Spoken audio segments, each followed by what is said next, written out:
What it is, hey, super excited for this, man. Back with another one. It's the one, the only, but what do I know? Boxing with another one. DJ Cali Voice. Now, check this out. We got Jermell Charlo versus Brian Castano 2 set for May 14th on Showtime. So check this out for y'all that don't know. Jermell versus Brian Castano was supposed to be set in March.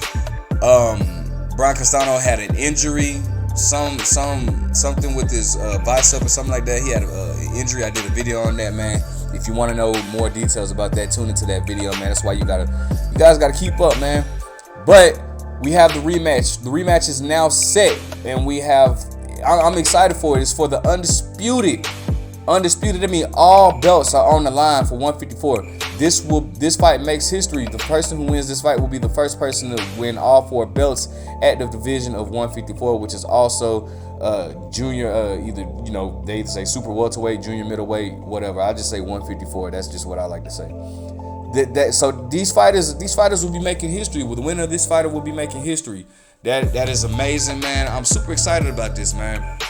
This is a fight that was easy to make, man. I remember rooting for Brian Castano. I've known about Brian Castano for a long time. A lot of people don't realize Brian Castano has a great amateur pedigree. He beat the likes of Earl Spence in the amateurs. He beat Sergey Derevchenko in the amateurs in the World Boxing Series, man. Listen, Brian Castano is a very good fighter, very, very underrated fighter that a lot of people didn't really know about. His fight with Erislandy Lara, many people thought that he actually could have pulled that fight off. The victory should have went to him. He had a draw with Erislandy Lara, but many people thought that the victory could have went with him.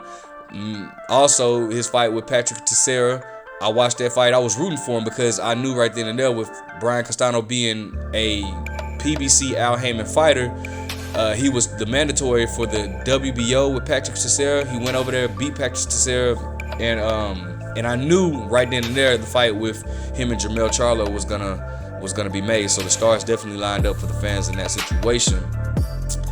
Jermell Charlo, what can I say about him, man? Jermell Charlo is very underrated. He has a very underrated resume. A lot of people, it kills me, man. Like, because a lot of people they try to shit on the Charlos, man. But it comes with the territory, man. I do feel like regardless of what anybody says, man, I can care less. I do feel like black fighters have to do. It's almost like they have to do double the work just to get some type of attention, or recognition, should I say? Jermell Charlo has a very slept-on resume. Beating the top guys in his division.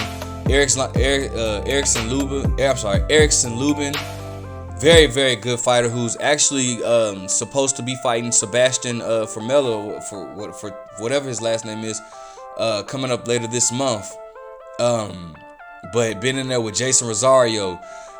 Jason Rosario beat the unified champion Julian J. Rock Williams. Okay, he beat Tony Harrison, who actually beat him at first. A lot of people felt like, including myself, felt like Jermell won the first fight, but he came back and beat Tony Harrison and stopped him. He beat Austin Trout.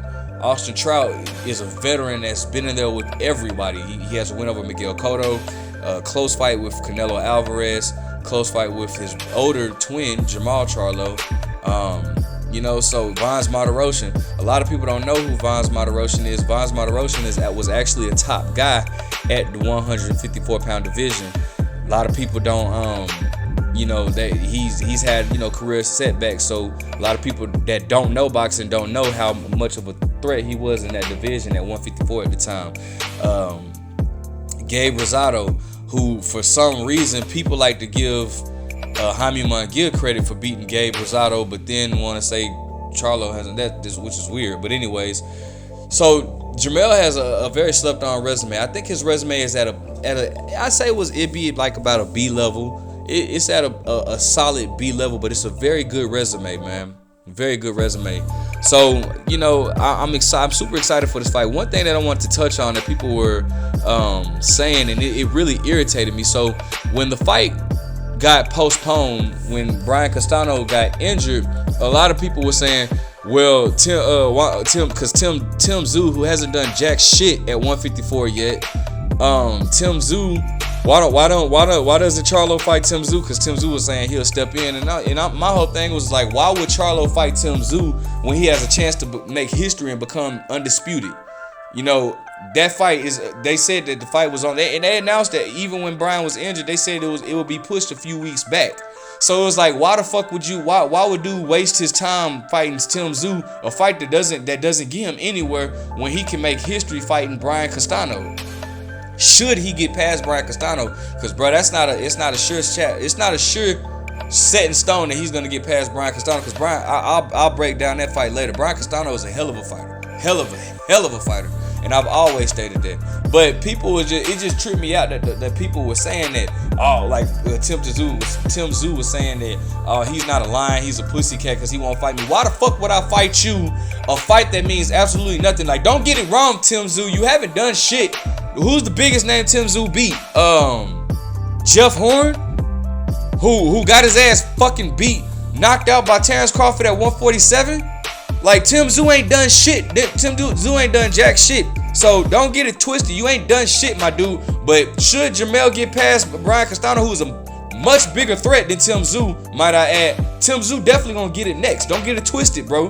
Then here's my thing. Here's the funny part, right? The same guys that say, why would Canelo fight David Benavidez after Benavidez got stripped of his WBC title? Why would Canelo fight David Benavidez? That fight doesn't mean nothing. That fight doesn't mean anything. Why would he fight him when he could fight Caleb Plant for undisputed? That's the same thing. Why would Charlo fight Castano? Why would Charlo fight Tim Tszyu when he has a chance to fight Castano for undisputed? Keep that same shit, my dude. Man, listen. Bottom line, I got Jermell Charlo winning this fight, man. Let me know. Drop your prediction. Please hit the subscribe button. But hey, what do I know?